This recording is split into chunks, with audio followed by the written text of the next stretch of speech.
ਮਕਾਲਾ ਹੁਣ ਬਸ ਨਹੀਂ ਮੁੱਕਦਾ ਭਾਈ। ਦੁਕਾਨਦਾਰ ਆਪਣੇ ਪਿੰਡ ਦਾ ਨਾ ਹੁੰਦਾ ਨਾ ਆਪਾਂ ਨੂੰ ਚੱਕ ਕੇ ਬਾਹਰ ਛੱਡਣਾ ਸੀ ਹੁਣ ਤਾਂ ਜਿੰਨੇ ਤੂੰ ਕੱਪੜੇ ਕਢਾ ਲਏ ਇਹਦੇ ਕੋਲ। ਇਹ ਦੁਕਾਨ ਸਾਡੇ ਜਾਣ ਤੋਂ ਬਾਅਦ ਗਾਲਾਂ ਕੱਢੇਗਾ।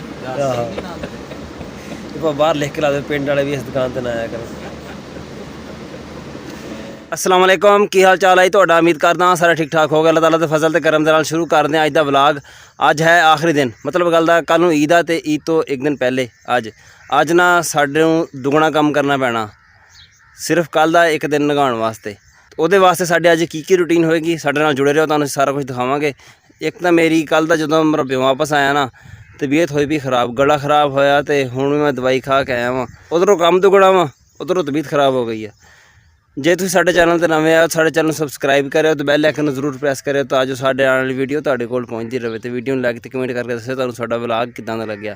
रेडी मेरे पिछे तैयार खड़ी है चलिए पहले तो लैके आई ना 2 दिनों के पट्ठे बाकी अगे देखते हैं की करते हैं। फिर मुरब्बे असीं पहुँच गए हैं। बिलाल ते एजाज पट्ठे वड्डी खड़े आ। इन्हां नूं कहना मेरे नाल भी पट्ठे वढाओ। अच्छा जी पट्ठे असीं वढ़ लिया मेरे नाल पट्ठे वढाए एजाज ने ते बिलाल ने। इन्हां नूं मैं थोड़ा हाथ वढाओ मेरे नाल तबीयत को सैट नहीं हैगी ਉਹ ਸ਼ੁਕਰਾ ਵਢਾਤੀ ਇਹਨਾਂ ਨੇ। 1.5 ਦਿਨ ਦੇ ਅਸੀਂ ਵੱਢੇ ਆ ਤੇ ਇੱਕ ਟਾਈਮ ਦੇ ਪੱਠੇ ਨਾਲ ਸ਼ਾਮੀ ਆ ਕੇ ਲੈ ਜਾਵਾਂਗੇ। ਹਜੇ ਗਰਮੀ ਇੰਨੀ ਆ ਵੀ ਉੱਕਾ ਬੱਸ ਹੋਈ ਪਈ ਆ। ਜੇ ਕੱਲ ਨੂੰ ਇਹੀ ਹਿਸਾਬ ਹੋਇਆ ਨਾ ਤਾਂ ਪਤਾ ਨਹੀਂ ਹਜੇ ਕੀ ਬਣੇਗਾ। ਈਦ ਦੇ ਇੱਕ ਦਿਨ ਵਾਸਤੇ ਨਾ ਸਾਰੇ ਕੰਮ ਜਿਹੜੇ ਨਾ ਖਤਮ ਕਰਨੇ ਪੈਂਦੇ ਆ ਤਾਂ ਜੋ ਈਦ ਵਾਲੇ ਦਿਨ ਸਾਨੂੰ ਕੋਈ ਕੰਮ ਨਾ ਹੋਵੇ ਬਸ ਇਕੱਲੀ ਈਦ ਮਨਾ ਹੋਵੇ। ਬਿਲਾਲ ਤੇ ਮੈਂ ਚੱਲੇ ਆ ਸ਼ਹਿਰ। ਬਿਲਾਲ ਮੋਟਰਸਾਈਕਲ ਸਾਫ਼ ਕਰਦਾ ਪਿਆ। ਇਹ ਨਾ ਨਵਾਂ ਮੋਟਰਸਾਈਕਲ ਲਿਆ ਤੇ ਇਹਨੂੰ ਬਾਹਰ ਨਹੀਂ ਕੱਢਦੇ ਹੈਗੇ। ਜਦੋਂ ਕਿਤੇ ਜਾਣਾ ਹੋਵੇ ਨਾ ਫੇਰ ਹੀ ਕੱਢਦੇ ਬਾਹਰ ਇਹਨੂੰ। ਨਜ਼ਰ ਲੱਗ ਜਾਏਗੀ। ਆਹ ਨਜ਼ਰ ਲੱਗ ਜੂਗੀ ਇਹਨੂੰ। मैं भी कपड़े चुक लैने अपने दर्जी को काफ़ी दिन हो गए जाना करना पर टाइम नहीं लगता जाने का। अज तो फिर जरूरी है मजबूरी भी है जाना पैना वा। बिलाल ने भी चुकने तो एक दो काम होर भी है। साढ़े नाल जुड़े रहो चलते हैं निकलते हैं। एक सूट दो मेरा भाई सीधा भी है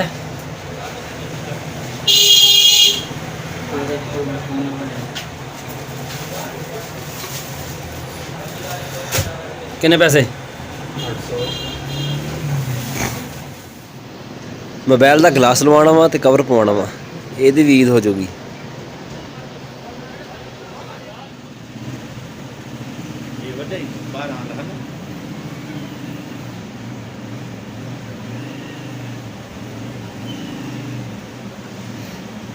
मिर्चा नहीं यार क्या चीज़ मिर्चा 140 रुपये किलो दे दे 50 दी कर दे। तू कितनी लैनी है 50 दिन कर दे। और टमाटर हैं अदरक अदरक किस तरह पाइया किलो 50 का अदरक कर दें। खा के चेक कर ला ठीक है हैं है सही है। देख के पता लग गया तेनों तो।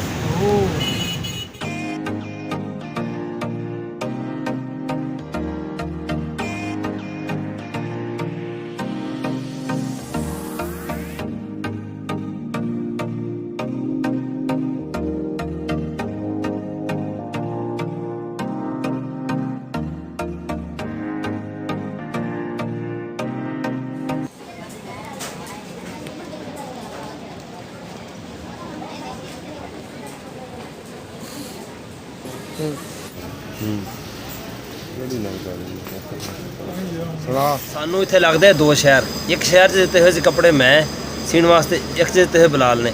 मेरा सूट चुक लिया तो बिलाल के कपड़े भी चुक लए। हुण बिलाल ने सूट एक होर लैना वा बेटा देखदा वा देखो हुण कदों तक पसंद आता इनू। ते हथ ला ना उत्थे थल्ले थल्ले थल्ले आ थल्ले आ थल्ले थल्ले थल्ले आला आला आ रंग नाल हाँ टुकेगा भी इस थलों लै ला तो काला वा हैं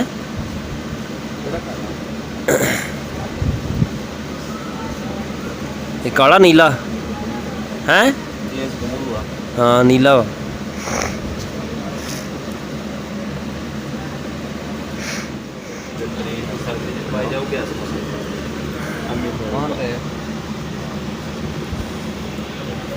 किधर अच्छा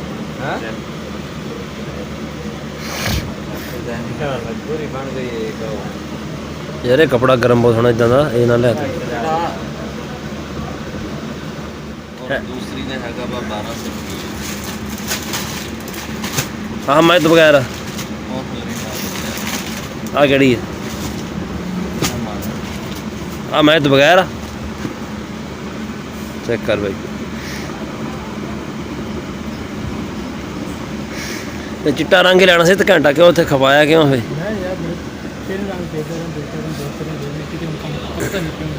ਜਿੰਨ ਤਾਂ ਮੈਂ ਕਿਹਾ ਸੂਟ ਲੈ ਲਾ ਅੱਲਾ ਦਾ ਬਿਹਤਰੀਨ ਸੂਟ ਆ ਠੀਕ ਆ ਰੰਗ ਵੀ ਤੇਰੇ ਸੋਹਣਾ ਵੀ ਲੱਗੇਗਾ ਕਾਲਾ ਹੁਣ ਬਸ ਨਹੀਂ ਮੁੱਦਾ ਭਾਈ ਦੁਕਾਨਦਾਰ ਆਪਣੇ ਪਿੰਡ ਦਾ ਨਾ ਹੁੰਦਾ ਨਾ ਆਪਾਂ ਨੂੰ ਚੱਕ ਕੇ ਬਾਹਰ ਛੱਡਣਾ ਸੀ ਹੁਣ ਤਾਂ ਜਿੰਨੇ ਤੂੰ ਕੱਪੜੇ ਕਢਾ ਲਏ ਇਹਦੇ ਕੋਲ ਇਹ ਤੇ ਸਾਡੀ ਜਾਣ ਤੋਂ ਬਾਅਦ ਗਾਲਾਂ ਕੱਢੇਗਾ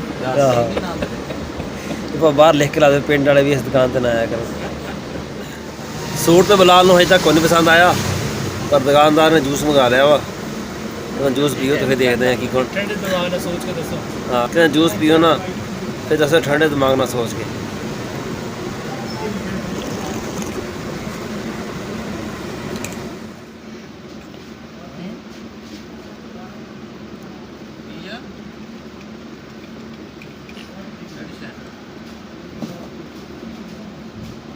अच्छा जी शाम हो गई है तो मुरब्बे से दोबारा पट्ठे लैन वास्ते आ गए सुबह मैं सोचता पाया सी भी गर्मी इन्नी ज़्यादा तो शामी गर्मी होर ज़्यादा होंदी है तो पट्ठे किदा वड्ड होणगे और अल्लाह दा करना इदां होया भी बदल आ गए तो नाल हल्की हल्की हवा चलती पई है जे बारिश भी आ जाए तो ईद साडी उपर ठंडी हो जाएगी इसी साडा अज दा व्लॉग तुहानूं किदां दा लग्गिया कमेंट में जरूर दस्सिओ दुआवां च याद रखिओ अल्लाह हाफ़िज़ अच्छा रास्ते च असीं वापस आंदे पए सी ना पट्ठे लै के तो बारिश शुरू हो गई तुसीं हालत मेरी देखदे पए हो बारिश चंगी भली हो गई है हजे हुंदी पई आ बाकी हाल हवाल तुहानूं सुबह दस्सांगे अल्लाह हाफ़िज़।